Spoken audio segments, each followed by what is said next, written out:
Welcome back to the Munch. If you do not know why this show is called the Munch, highly recommend you guys go ahead and check out last month's episode to get the lowdown. Fill your mind with some information. But anyway, let's not waste any time because we got things to talk about. So first off, let's recap things that happened on the channel this month. So first off, we made Tengu drop history, I do believe, because we decided to do a sort of a reaction, I guess, to E3 this year. So yeah, it was double the drop pod video game discussion topic extravaganza. So be sure to check those out in case you would like to know our thoughts on not only E3, but also our opinions on when franchises decide to change things up gameplay mechanic wise. And much like the last couple of months, we've continued our journey to become the greatest Overwatch two-man team ever. I don't know.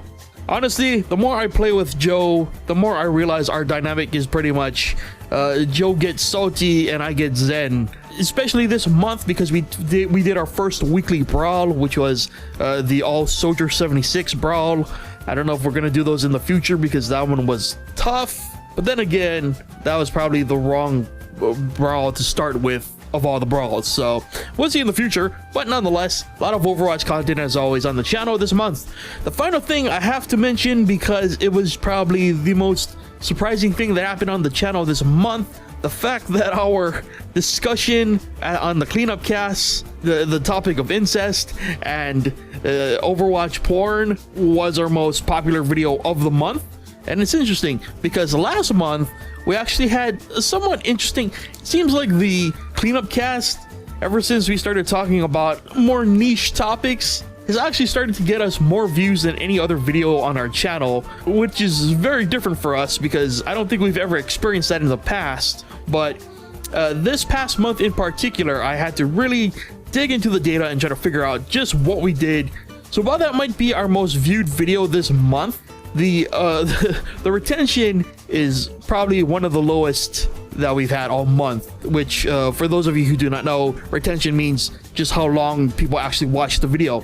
So that intrigued me, so I had to figure out why. A majority of the views came from people searching on YouTube for Overwatch porn. Now, don't get me wrong, if you're searching for Overwatch porn, you know, whatever. But my question is, why are you searching for Overwatch porn on YouTube? I feel like of all the places that you could be searching for Overwatch porn, why would it be YouTube? So apparently a lot of people searching for Overwatch porn on YouTube found our video. That probably explains why we have such a high view count for it and such a low actual watch rating. So in summary, people were searching for porn, found our video, realized there is no porn in that video, and clicked off of it. So I don't know what that tells us about YouTube search algorithms. I don't know. Maybe we should just put the word porn in all of our titles of our videos and we'll get like 10,000 views per video and we'll be the most confused people on the internet. I don't know. But anyway, that about wraps up the month in videos.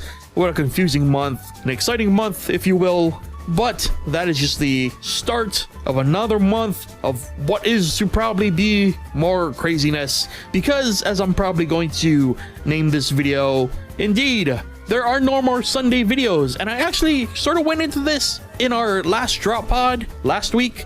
I sort of briefly mentioned it that the videos that usually appeared on Sunday will now appear on Saturday, and there will no longer be Sunday videos on the channel. Now, to sort of explain where we're coming from, should probably talk a bit about the stats a bit, so I'll try to make it as exciting as possible, I guess. So since we started the channel, we've always tried to commit to new videos every single day, 7 days a week, and we've pretty much stayed to that schedule for the entirety of our existence. And the only times that we've not stuck to that is when it was beyond our control, you know, technical difficulties or issues in our real life, whatever the situation may be. That's really been the only thing that stopped us from posting a new video every single day and committing to that release schedule. And that's always been very important to us, and it still is, but just times are changing. So to be frank here, weekend videos have never really been our most popular content, which is unfortunate because that's usually when we release our multiplayer videos. but that's just the way things go on the channel, and it kind of makes sense, you know, given our apparent demographic. So can't be too mad at it. It is kind of sad because, you know, recording multiplayer videos has always been sort of the backbone, the reason that we started the channel, but you know, it is what it is. So that did play a big part in the reason that we decided to no longer do as many weekend videos. But I'll be totally frank here, I was the one who suggested it to Joe, mostly because recently I've been editing a lot of the weekend videos, and that's a lot of work to do, considering that, again, YouTube is really just our hobby, so we only can do it in our free time. So having to edit so much content in such a short period of time, given the way that we have to record, it started to get really stressful and really didn't allow me any free time to recharge my batteries before having to start the next week, you know. And again, it would be great if this was the only thing that I personally had to do, you know, every single week, but it's not. So obviously, as much as we would like to commit to, you know, releasing a video every single day, it's just not as viable as it once was, is really the best way I can sort of put it. It would be great if in the future we can bring it back, but for the time being, at least, unless something crazy happens where we suddenly have the time to commit to the channel more than we can now, that's the way that it's gonna have to be. But the obvious silver lining there is less content to edit means more focus on quality editing the content that we put out every week. So I think it's a little bittersweet, you know, less content, but hopefully higher quality content will be coming as a result. You know, it's because I don't have to rush and I don't have to stress so much about making sure that everything is edited in time to release on the channel. So yeah, that's really the explanation for why we're cutting out one day of videos. It really just gives both of us in general the time to recharge and really approach the upcoming week with as much energy as we possibly can. At least for me, because I could use it, because life folks, I'm sure I don't even need to say this, but life when you get older is stressful enough, and sometimes you can't do everything you want to in a day. If there were more hours in a day, that would be fantastic, but there's only 24 of them, and that's unfortunate. But anyway, let's bring up the mood a bit and talk about what you can expect on the channel in the upcoming weeks, because at least from my side, I actually have things that you can look forward to seeing on the channel in the upcoming weeks. So let's talk about them. So in terms of releases, just this week I looked at a brand new release called Breached. I'm not even going to go into it. You should just go ahead and watch it if you haven't. It's an utter descent into madness. This upcoming week, I will be looking at an early access title, a roguelike 2D platformer called 20XX.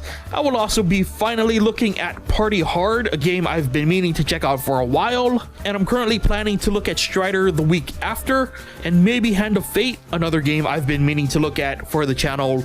And I saw it in the Humble Bundle recently, which I always take as a sign that I should probably check this game out now. I don't know. It's become a tradition for me.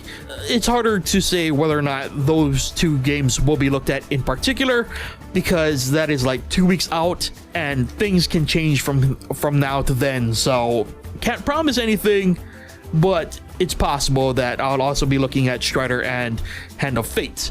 So those are 4 games you can look forward to from me, at least. I'm not sure what Joe has planned. He could be looking at a puzzle game, maybe, because I do know that there is one in the wing that he might be looking at, but I can't say for sure because I don't even think Joe knows. But yeah, in terms of other content, you can probably expect more Overwatch, because we still enjoy the hell out of recording that game, and it's such a different spectrum because Joe is so intense and he will legit just be quiet an entire match unless I force him to say something sometimes, which explains why sometimes I have to edit in bits where I explain, no, Joe is not muted, he's just concentrating really hard, and it's sure is something to see. So expect more Overwatch. Perhaps we shall see more of that salt in a future video. I don't know. I mean, ranked is out now, so I think if we ever do a ranked video, the salt will be real. So maybe that's something to look forward to if you want to see it Oh god, I don't even know if I want to encourage that. Anyway, yeah, that's the things that you can possibly be seeing on the channel in the upcoming month. But anyway, that about does it for this episode of the Munch. As always, if there are things you would like to see on the channel, if you have questions, recommendations for games, be sure to leave them in the comments. Always appreciate your feedback and input. It reminds us that we're not talking to ourselves like I am currently right now. You know, it makes it much less awkward to know that people are listening, I guess. But anyway, enough self-reflection. Hope your June was fantastic, and I hope you guys have a wonderful July. And until next episode, take care of yourselves, and I'll see you guys then for another episode of The Munch. Ooh. Bye.